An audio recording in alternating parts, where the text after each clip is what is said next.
Şəhər əhalisi arasında xüsusilə depressiya vəziyyətindədirlər. Sümük əgər möhkəm deyilsə də, bütün gün zalda idman da eləsə, onun əzələsi böyüməyəcək. Cavan oğlan gəlir 30-35 yaşında, testosteronu biabırçı vəziyyətdə. Məsələn, kişi idman edirsə, ya dediyimiz sağlam qidalanırsa, amma testosteron səviyyəsi buna rəğmən hələ də aşağıdırsa, bunu məsələn dərmanlarla, hansısa bir müalicə ilə qaldırmaq olarmı? Tək xaya olması, xayanın inkişaf eləməməsi, spermatogenezdə ciddi pozğuntular olur. Bu xayaların artıq funksiyasını bitirib. Testosteronsuz uşaqda nə idman eləyəcək, nə bir evlənmək istəyəcək. Multizan D3 D vitamini ehtiyacını tam ödəyir. Xoş gördük hər birinizi dəyərli dostlar, dəyərli izləyicilər. Bugün D vitamini azlığının insan orqanizminə təsirləri haqqında danışacağıq. Özəlliklə də kişi orqanizminə D vitamini azlığı necə təsirlər yaradır, hansı fəsadlar formalaşdırır. Bu barədə sizə müsahibəmizdə maraqlı məlumatlar verəcəyik. Studiyamızın qonağı uroloq, androloq cərrah, Medikus klinikasının həkimi Namiq İsmailov və doktor Humay Fəziliyeva. Humay xanım, istəyirdim ki, ilk sualımızı sizindən başlayaq. Ümumiyyətlə D vitamini bizim bədənimiz üçün nə qədər vacibdir və D vitamini azlığının insan orqanizminə təsirləri nələrdir? Təşəkkür edirəm sualınız üçün. Əzəldən D vitamini hər kəsə, həm təbabətə, həm adi əhaliyə, əsasən sümüklərə və s. kalsium mübadiləsinə olan təsirinə görə tanınıbdır. Amma son illərdə aşkarlanıb ki, əslində D vitamini son dərəcədə əhəmiyyətlidir. Demək olar ki, bütün orqan və sistemlərin fəaliyyəti üçün. Son dönəmlərdə çox vurğulanır onun immun modul edici xüsusiyyəti, hansı ki biz COVID pandemiyasında şahid olduq. Maddələr mübadiləsində, xüsusilə şəkər mübadiləsində, yağlar mübadiləsində effektivliyi, misal üçün o şəkərli diabetin müalicə protokollarına daxildir. Bundan başqa ateroskleroz, ürək damar xəstəlikləri müalicəsində çox böyük əhəmiyyəti vardır. Yenə də çox gözəl tanıdığımız sümük və əzələ sisteminin bəzi patologiyalarında, hansı ki uşaqlarda D vitamin defisiti, rakda, böyüklərdə isə osteomalyasiya, yəni sümük yumşalmasına, sümük kövrəkləşməsinə və s. gətirib çıxarır. Bundan başqa allergi xəstəliklərin gedişatında, ən önəmli astma kimi ciddi xəstəliklərin gedişatında, dəri allergiyalarında, atipik dermatit, dəri səpkiləri və s. və nəhayət son dönəmlərdə bəzi hətta bədxassəli patologiyaların yaranmasında belə onun defisitinin əhəmiyyəti vurğulanıbdır. Bunların içərisində daha çox qadın cinsiyyət orqanlarının süd vəzisinin xərçəngi, kolorektal, yəni deyilən düz bağırsaq xərçəngi və s. kimi bəzi xərçəng növlərində əhəmiyyətsiz rolu vurğulanıbdır. Bu da necə sübut olunur adətən? Bu defisit aradan qalxdıqdan sonra bu xəstəliklərin proqnozunun yaxşılaşması və ölüm hallarının azalması ilə özünü sübut edir. Defisit daha çox nəyə görə meydana çıxır? Məsəl üçün, çox adam deyər ki, içirsiz bir mən daxil deyərik ki, biz yayda günəşdə çox olarıq və s. yaxşı balıq yağı yeyirik və s. və ilə axır D vitamini defisiti olmaz. Amma statistika onu sübut edir ki, şəhər əhalisi arasında xüsusilə hansı ki qapalı məkanlarda çox vaxt keçiririk. Günümüzü ya məktəbdə, ya institutda, ya da ofislərdə keçirdirik. Bizim bədənimizin açıq dəri səthinə lazımı qədər ultrabənövşəyi şüalar düşmür. Və buna görə də lazımı miqdar alınmır və hətta sağlam insan olaraq lazımı qədər gün vanaları qəbul edəriksə belə, bəzi qaraciyər, böyrək xəstəlikləri, mədə-bağırsaq xəstəlikləri də D vitamin metabolizmimizə əngəllər törədir. Ona görə xüsusilə bu defisiti qaraciyər, böyrək xəstəliklərində, mədə-bağırsaq sistemində müxtəlif xəstəlikləri olan şəxslərdə malabsorpsiya deyirlər. Yəni həzm və mənimsəmə prosesi düzgün getməyən şəxslərdə axtarmaq lazımdır. Bugünkü gün D vitamin defisiti əlaməti ortaya çıxmasa, razılaşın ki, heç kəs defisiti yoxlamağa getmir. Halbuki bütün dünyada ən azı 1 milyard üzərində insanda D vitamin defisiti aşkarlanıbdır.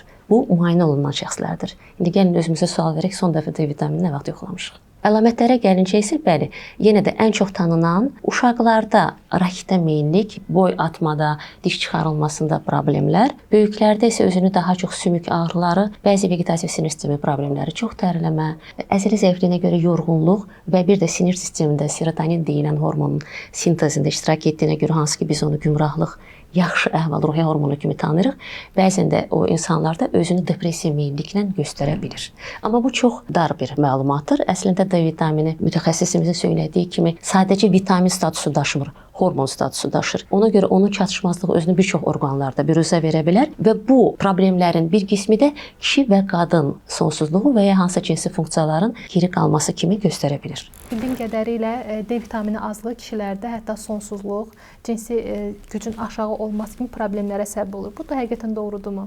Tamamilə doğrudur. Ümar xanım çox sadaladı, düzgün sadaladı. Vitamin D birbaşa testosteronun sintezində iştirak edən vitaminlərdən biridir. Testosteron da sintezi spermatogenezdə, ümumiyyətcə testosteronun kişinin bədəninə çox mühüm bir əhəmiyyəti var. Mən deyərdim ki, bu regionlardan da asılıdır. Məsələn, bizim zona da gün şüası da o qədər vitamin D vermir. Məsələn, müəyyən zonalar var ki, orada insolyasiya deyilən bir şey var. Orada gün bir saat qəbul eləyərsiniz, o daha çox vitamin D qəbul eləyər bədəndən ki, bizdə. Arandrolun. Hə, deməli vitamin D jirorastvarimi deyilən yağda həll olunan vitaminlərə aiddir. Alimlər də onu hormonlara yaxlaşdırırlar. Yəni testosteron sintezində bunlar birbaşa bu xolesterindir, vitamin D'dir. Bunların birbaşa iştirakı var. Yəni xolesterinsiz, vitamin D'siz testosteron sintezi olmur. Testosteronun da əhəmiyyəti çox mühümdür insan üçün. Yəni bu libidodan başqa, indi hamı libidonu bilir ki, bu kişilərdə libidodur, sonsuzluqdur, testosteronun azlığı. Ancaq testosteronun əsas əhəmiyyəti sümük sıxlığıdır, damarın elastikliyidir. Bir də ki, D vitaminidir, testosterondur. Bunlar ikisi də kişiyə nastroyeniya verirlər. O qadında da testosteron lazımlı bir şeydir. Onun da çox böyük əhəmiyyəti var qadın üçündə. Götürək belə bir ölkə Norvegiyanı götürək. Norvegiyada çox böyle imkanlı bir dövlətdir də. Mən şəxsən olmuşam o ölkədə. Orada insanlar demək olar ki 99,9% depressiya vəziyyətindədirlər. Çünki vitamin D yoxdur onlar. Vitamin D yoxdur, günəş şüası yoxdur. Hansı ki onlarda hamısı varıdırlar. Hamısı. İnsanlardan danışsan hamısı belə depressiv, sıxıntı. Serotonin bizi sadaladı. Serotonin bağırsaqda sintez olunur. Onun da sintezində vitamin D'nin çox böyük, mühüm rolu var. Vitamin D'nin əsas rolu o kalsinin sorulmasıdır. Yəni vitamin D olmazsa da sümüklər çox kövrək olur, zəif olur. Ona görə də məsələn idmançılara da mən çox tövsiyələr verirəm. Tək idmançı olmasın, bir cavan oğlan olur, baxıram əzələsini böyütmək istəyir, sağlam olmaq istəyir. Ancaq bu əzələ sümüyün üstündə olmalıdır. Sümük əgər möhkəm deyilsə də, bütün gün zalda idman eləsə, onun əzələsi böyüməyəcək. Çünki öncə sümük da onun skeleti bəli. O möhkəm olmalıdır ki, onun üstünə əzələ gəlməlidir. Ona görə də vitamin D mənim fikrimdə mütləq şəkildə qış vaxtları, qış payız vaxtları çox önəmlidir ki, onu qəbul olunsun. Hümay xanım düzgün sadaladı ki, bu immun sistemə də çox böyük, mühüm əhəmiyyəti var vitamin D-nin. Hümay xanım, bəs D vitaminin qəbul dozası necə olmalıdır? Yəni profilaktik doza nə qədər olmalıdır, müalicəvi doza nə qədər olmalıdır? Tamamilə razıyam. Əslində hər bir həkim kimdən soruşsaz mütləq surətdə bildirəcək ki, defisit aşkarlanmadan hər hansı preparatın, hətta vitaminlərin belə qəbulu, yəni yol verilməzdir. Əgər qanda D vitaminin səviyyəsinin yoxlanması analizində defisit aşkarlanarsa, hansı ki 30 nanoqram litr deyilən bir rəqəmin altında olur və yüngül, orta, ağır çatışmazlıq kimi dəyərləndirilə bilər. Bəli, o zaman D vitamininin müalicəvi dozaların verilməsi önəmlidir. Müalicəvi dozalarda artıq bir neçə illərdir təbabətdə həftəlik deyilən bir qəbul rejimi var. Misal üçün 50.000 beynəlxalq vahid həftədə bir dəfə olmaqla istənilən dərman buraxılış formasında verilə bilər. Profilaktik doza isə o zaman artıq qüvvəsindədir. Nə zaman ki defisit doldurulubdur, yəni müalicə kursu tamamlanıbdır, deyəlim ki 2 ay boyunca 8 həftə. Bundan sonra dəstəkləyici müalicə olaraq mütləq D vitamininin qəbulunun ən azı profilaktik dozada ehtiyac var. Niyə görə? Biz artıq söylədik, defisit elə-belə yaranmır. Sadəcə bir neçə gün günəşə çıxmadım və ya bir neçə gün deyən balıq yağı qəbul etmədim deyil. Defisitin yaranmasına artıq ya həyat tərzi dəstək verir, davamlı qapalı mühitdə olmaq və gün şüalarına məruz qalmamaq və ya orqanizmdə baş verən hansısa digər somatik xəstəliklər. Məsələn, bayaq sadaladığımız qaraciyər və böyrək. Buna görə də müalicə müddəti bitdikdən sonra təkrar defisitin yaranma ehtimalını aşağı salmaq üçün bir müddət dəstəkləyici müalicəyə ehtiyac olur. Yenə də sözsüz ki, həkim müayinəsi, nəzarəti altında və həkim tövsiyəsi ilə. Qəbul qaydasına gəlincə, Azərbaycan dərman bazarında İngiltərə istehsalı olan gözəl bir məhsul var, Multizan D3 preparatı. Haqqında dediyimiz 2 həm müalicə, həm profilaktik rejimə uyğun dozası var. 50.000 beynəlxalq vahid dozası həftədə bir dəfə 8 həftə boyunca qəbul olunur. Müalicə buraxılış forması da ona uyğundur. Və 10.000-lik beynəlxalq vahid dozası var. Profilaktik doza üçün daha çox yarayır. Həftədə bir dəfə qəbulu. Bunu da nəinki o pasient, ailənin bütün üzvləri qəbul edə bilər. Çünki buraxılış forması çox ekonomikdir. Və ya həkimin tövsiyəsi ilə əgər həftəlik rejim deyil, günlük rejim və ya qismən həftəlik rejim, misal üçün bir gündən bir və ya həftədə 2 dəfə olmaqla tövsiyə oluna bilərsə, o zaman 10.000 beynəlxalq vahidi olan multizan tableti müalicəvi məqsədlə də təyinat verilə bilər. Yenə də həkim tövsiyəsi ilə. Bəs doktor, kişilərdə cinsi zəiflik ümumiyyətlə nədən yaranır və D vitamini azlığının bu zəifliyə bir təsiri varmı? Cinsi zəiflik erektil disfunksiya deyilən bir patologiya kimi gedir ədəbiyyatda. Yəni bunun səbəbi bu polietriolojidir. Yəni səbəbləri çox ola bilər. Əsas bunun 90% hallarda damar məşğəlidir. Yəni arterial qanın zəif gəlməsi, venoz qaçaqlıq, venaların genişlənməsi. Bu endokrin tərəfinə toxunsaq, orada biz vitamin D barəsində biz söz deyə bilərik. Bayaq sadaladığım kimi vitamin D testosteronun sintezindədir. Testosteron da bu halda iki funksiya. Bir libido, çünki libido olan kişidə psixolojik daha güclü olur da, psixologik onun həvəsi, etirazı daha güclü olur. Libidonu artırır testosteron. Digər tərəflərində testosteronun normalda olması sıramlı arteriyalar deyirlər də, bu pudendi, bu cinsi orqanların damarlarını daha möhkəmləndirir. Çünki damar özü də əzələ qatı var. Ümumiyyətlə testosteronun birinci hədəfi əzələdir. Popreçnal muskulatura, qlatkaya muskulatura, bu damarlarda da o əzələ var. Qlatkaya muskulatura var. Ona görə də o testosteronun vasitəsindən damarlar elastik olur. Yəni damarlar nə qədər elastik olsa, o qədər insan sağlam olur. Yəni zaman gəldikcə insanlar qocalır, təzyiq başlayır, hansısa bir xəstəliklər, onlar hamısı damarlara bağlı bir şeydir. Damarların elastikliyi itir, qan az gəlir, damarlar hardasa da öz funksiyasını itirir. İnfarkt halları, insult, bunlar hamısı damarların elastikliğinin itirməsindən irəli gələn, qaynaqlanan bir şeylərdir. Burada da çox mühüm rol testosteron oynayır. Yəni testosteron nə qədər normalda olsa insanda, qadına da bunun əhəmiyyəti var. Əzələlər də o qədər elastik olar. Düzdür, testosteron da orada, kollagen var, başqa bir şeylər. O birinci yerdə testosterondur. Bəs ürək damarında problemi olan kişilərə siz nə tövsiyə eləyərdiniz? Adətən yaşlı kişilərdən söhbət gedir. Damardır, hər yerdə, hər bir orqanda damar var. Prosta ürəkdir, bir neçə orqanlarımız var ki, bunların damar sistemi biraz fərqlidir. Bu ürəkdir, qaraciyərdir, cinsi orqandır. Bunlarda damar orqan həm özü qidalanır, damarlardan qidalanır da, koronar arteriyalar bizə miokardımıza qan gətirir. Həm özü qanla işləyir. Bunun içində də qan, qaraciyərdə həm özü qidalanır qanla, həm də qanı filtrasiya edir. Yəni o həm qanla işləyir, həm özü qidalanmalı. Ona görə də cinsi orqanda onun da elə funksiyası iki dənədir, qanla işləmək. Burada ürəyi soruşdunuz. Koronar arteriyalardır, böyük koronar arteriyalar var. Siz yəqin ki, fikir veribsiniz də, bu yaxınlardan da bir xoşagəlməz hadisi oldu 49 yaşında. Yəni belə hallar biz çox görürük.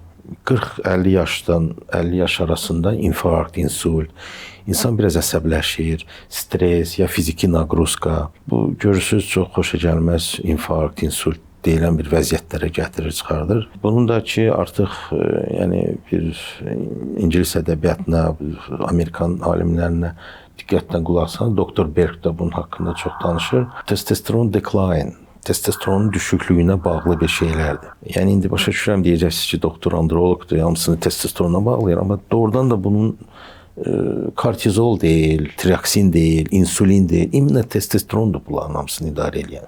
Elə demək olarmı ki, məsələn, son illər kişilər arasında ürək damar problemlərinin artmasının səbəbi məhz testosteron azlığıdırmı? Hal-hazırda mən indi qəbulda görürəm, cavan oğlan gəlir 30-35 yaşında, testosteronu biabırçı vəziyyətdə, normadan aşağı. Səbəbləri də, maraqlıdır səbəblərini deymiyorsa. Səbəbləri də düzgün həyat tərzi sürmürlər, oturaq həyat, idmandan uzaq, vəbşi hərəkət, adinamiya, hipodinamiya deyilən bir şey. İkinci səbəblərdən, böyük səbəblərdən biri düzgün qidalanma, karbohidratlar, səhər karbohidrat, axşam, əsas da gecə vaxtı fruktoza yeyirlər, şirniyyətdir. Fast foodda karbohidratlar deyirlər. O vəbşə junk food deyirlər ona. İkinci alimentarный faktor bu dediyim qida. Üçüncü yuxu rejimi. Yəni yuxu rejimi indi biz düzdür vitamin D-dən danışırıq, testosterondan danışırıq, amma burada somatrop hormon deyilən bir hormon var. Onun sintezi çox önəmlidir. Saat 11 oldu, insan yatmalıdır. 11-dən 3-ə qədər somatrop hormonu sintez gedir beyindəki hipofizdə. Bu da yoxsa da testosteron da sintezi pozulur. Ona görə gecə smenində işləyən adamlar nəyə görə tez qocalırlar? Qırışıq, üzdə baxırsınız, o yox, bu yox, halsız. Çünki yuxu rejimi, yəni ansomiyada deyirlər, yuxusuzluq. O da çox böyük bir əhəmiyyət daşıyır. Sonra gəlir müəyyən anatomik problemlərdə, məsələn, oğlanlarda tək xaya olması, xayanın inkişaf eləməməsi, balaca hipotrofiya yeyişkə deyirlər. Sonra varikoseli deyilən bir şey, xayalar yaxşı qidalanmır. Ona görə də oğlan uşaqlarını vaxtında yoxlamaq lazımdır. Elə olur xaya kriptarxizm deyirlər, xaya yuxarıda olur.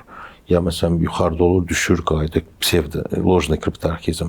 Bunlar hamısı böyüdükcə oğlanlarda testosteron çatmamazlığı yaradır. Damar genişlənməzdir, kriptarxizmdir, xayaların inkişafı olmamasıdır. Dar paltarlar geyindirirlər oğlan uşağına, dar paltarlar. Sonra isti sexlərdə işləyən gənclərimizdə, məsələn, pekarni deyək, stalivardır, parnoyda işləyir, masajist məsələn.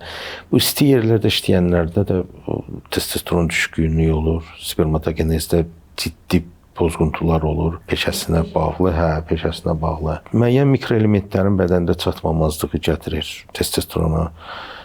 O, məsələn, sinkdir, arginindir, müəyyən mikroelementlərdir. Qarmonlara yenə qayıtsaq, qalxanvari bəzdir. Ona da kısaca çox vitamin D çox önəmlidir qalxanvari bəz üçündə. Qalxanvari bəzində çatmamazlığı testosteron düşüklüyünə gətirib çatdıra bilər. Genetik faktorlar demirəm, burada biz acizik, nəsə bir şey eləyə bilmərik. Sindrom Kalman var, Nun sindromu var, Shershevski, çoxdur genetiklər ki, orada da testosteron yox dərəcəsində olur. Buna biz heç nə eləyə bilmərik. Digərlərini biz hamısı özümüzün əlimizdədir.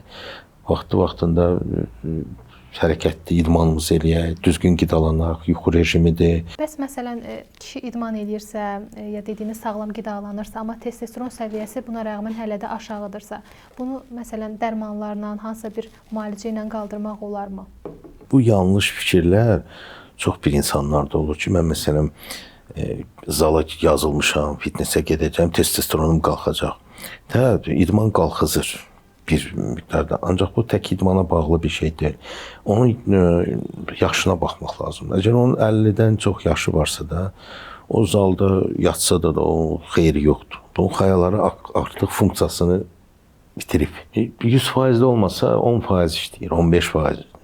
Qadınlarda da klimaks olur, yumurtalığın funksiyası azalır, estrogeni azalır, qadın əsəbi olur, həm saçı tökülür, üzü qızarır, nevroz olur, 100 dənə problem, sümüklər, osteoporoz olur. Kişilərdə də həm testosteron azalır, amma bu psixologik deyir, dostum gedir, o gedir, mən də gedim zala. Zala da gedəndə xoşagəlməz hadisələr ola bilər. Əgər az testosteronla sən idmana, indi özür istəyirəm, biz uzun müddət peşəkar idmanda olmuşuq, biz bilirik bunu. Testosteron yoxsa sən onu uzun müddət davam eləyənmərsən. Sən bədən quruluşunu, əzələ sistemini saxlaya bilmərsən, mümkündür, qeyri-mümkündür. Yalnız sən testosteronu kontrol etməkdən sən onların hamısını formada saxlaya bilərsən. Bayaq vurğuladınız ki, kişilərə olduğu kimi qadın orqanizmində də testosteron vacibdir. Amma mən bildiyim qədərlə qadın daha çox estrogen hormonu çox olduqca qadının da öz funksiyaları ki var, onlar daha yaxşılaşır, progesteron və estrogen hormonları. Yəni buna fikrinizi bilmək istərdim ki, testosteronu biz niyə qəbul edək? Yəni məncə qadının ehtiyacı yoxdur axı ona. Andrologiyanın, endokrinologiyanın elə bir tərəfidir ki, bu həmişə qaranlıq qalıbdır. Yəni bunu tək siz yox, həkimlər də bu fikirdədirlər, amma mən sizə deyim, yox. Estrogen, testosteron birincisi deyim, bioximik baxımdan çox yaxındılar bir-birinə. Bioximik olar çox. Testosteronun iki yolu var. Ya aktivasiya gedir əslində bizə təsir edən testosteron deyil, dihidrotestosterondur. Onun alfa-reduktaza deyilən bir hormonla. O alfa-reduktaza təsir eləyir, testosteronun aktiv forması bizə təsir eləyir. Nastrayeniya, libido, digər şeylərdə sadaladım onları. Ancaq məsələn bir şeydə və yaxud bu testosteronun düşməsindən deyəndə bu qaraciyər problemləri də, qaraciyərin piylənməsidir. Qaraciyərdə testosteronun bağlayıcı zülal var. Onun artıq olması, çox olması testosteronu blokirovka eləyir. Ona görə pasienti biz yoxlayanda ümumi testosteron, bir də sərbəst testosterona baxırıq. Ümumi testosteron göstərir ki, pasientin bədəni bu nə qədər testosteron sintez edir. Məsələn, deyək ki, 100%. Amma bu bizə xeyir eləyən, nə işlənən KPD-də, fizikadan bilirsinizsə də, sərbəst testosterondur. Baxırsınız ki, o çox azdır. Bədən yaxşı sintez eləyir, amma qaraciyərdə bu hamısı neytral, hamısı qapalı vəziyyətdə. Bu aktiv formadadır, aktiv formadadır, bəli. Amma bədən sintez eləyir. Onda biz axtarırıq qaraciyər problemlərini ki, o piylənən qaraciyərdir, pivə içən kişilər də belə yekə qarından hamısında testosteron istəyirsiniz onu dışarıdan da yeritsəniz, o testosteron deaktiv vəziyyətdədir. Çünki qaraciyərdə o hamısı deaktivasiya olur. İndi qayıdım o deyə, testosteron sizin sualınıza qayıdıram. Testosteronun bir yolu aktiv formaya düşməkdir, dehidrotestosteron. Əgər bir düzgün onu istifadə ediriksə də. İkinci forması aromatizasiyadır. O gedir estrogenə çevrilir. Ona görə də o pivə içən kişilərdə görürsünüz, qarında belə sallanır. Yəni, üzr istəyirəm, o kişidən əsər əlaməti yoxdur da. Kişi oturur, cavan oğlandır, bu qarın, döş, ginekamastiya, bura sallanır. Yəni, məncə xanımlara da xoşdur elə. O aromatizasiya. Estrogen jenski hormondur. Kişi üçün də əhəmiyyəti var. Az bir miqdarda. Əlbəttə ki, çox olmamalıdır. Az bir məqdarda. İndi sizin sualınıza, qadına lazımdır testosteron yoxsa yox? Əlbəttə ki, lazımdır. Elə qadın var ki, çox gözəldir, belə həddindən artıq gözəldir, onu estrogen edir. Amma söyüqdur. Üzr istəyirəm, belə bu söyüq qadın. Onda testosteron çatmalıdır. Testosteron libidodur. O qadının... Qadınlarda da? Bəli. Yəni, qadının o həvəsi, o qadınlar var da... Cins istəyi formalaşdıran testosterondur qadında da. Bəli, indi oğlanlar fikir verib də, safsin belə gözəl qızlar görürsünüz söyüq olur. Amma görürsünüz bir qadındır, belə dərisi yağlı, tüklü, zat, belə də kişi, onlar aktiv olur, o daha belə seks istəyən qadın. Onlarda cavacıq. Testosteron, ancaq qadında da o olmalıdır. Qadında əsas testosteron böyrək üstü vəzdən gəlir. Ona görə də hamilələr həmişə onu yoxlar. DHH, dehidroepiandrosteron. Çünki testosteronun bədənə gələn 100%-in bir neçə faizi böyrək üstü vəzdə, tək xayalarla yumurtalıqlar deyil. Böyrək üstü vəzdən də gəlir. Qadında əsas olardı. Yumurtalıq da verir, az faiz verir. Amma kişidə əsas xayadan gəlir testosteron. Böyrək üstü faiz savsiyəm azdır, mizerdir. Bəs qadınlarda testosteron çox olmağı, mən eşitdim qədərli, məsələn, qadınlarda saç tökülməsidir, üzdə səpkilərdir. O aşırı dərəcədə olanda. Tüklənmədir, aşırı tüklənmədir. Bəli, aşırı dərəcədə olanda öncə onun dərisi yağlı olur. Başlayır xoşagəlməz tüklər çıxmağa qeyri-adi yerlərdən də. Məsələn, bir var saçdan çıxsın, üzr istəyirəm, qolunun altı zad o. Amma bunda çıxır, məsələn, sinəsindən çıxır. Sinəsindən, buralardan çıxır. O girsutizm deyilən bir haldır, testosterona bağlıdır. Amma qadın testosteronsuz onun sümüyü boş olacaq, halsız olacaq, yorğun olacaq. Bəs sonda doktor istəyərdim ki, kişilərə öz tövsiyələrinizi verərdiniz. Cinsi sağlamlıq olaraq onların həyatlarında nələr etmək olar, nələr edə bilərlər, ümumi həyat keyfiyyətlərini yaxşılaşdırmaq üçün tövsiyələrinizi deyin, zəhmət olmasa. Çox dəyərli bir sualdır. Öncə oğlan uşağının uşaq vaxtı valideynlərinə mən tövsiyə vermək istəyərdim. Sonra yetkin kişilərimizə, cavanlarımıza. Yəni, oğlan uşağı anadan olduqda uşaqlıqdan onun bu xarici orqanlarıdır, onun hərəkətləridir, o hamısı diqqətli olmalıdır. Yəni, oğlan uşağı böyüyür, xayası qarnındadır, valideyni xəbəri yoxdur. 15-16 yaşında hormonal stanovleniya gedir də. Bu dönəmdə mütləq olaraq bu yoxlanış keçməlidir uşaqlar. Yəni, bunların damar genişlənməsidir, xayalarıdır, bədəndə insulinin miqdarıdır, şəkərdir. Vaxtında onlar korreksiya olmalıdır. 15-16 yaşında uşaq gəlir, 80-90 kilo. Baxsız qaraciyəri piylənib. Ucu artıq AST yüksəkdir. Və təbii bunda testosteron sintezi olsa da deaktiv testosteron olacaq. Testosteronsuz uşaqda nə idman eləyəcək, nə bir evlənmək istəyəcək, nə bir xanımlara baxacaq, gözəl xanımlara. Fərqi yoxdur onun üçün gözəl. Öz baxmır xanımlara. Onun beynində başqa bir şeydir.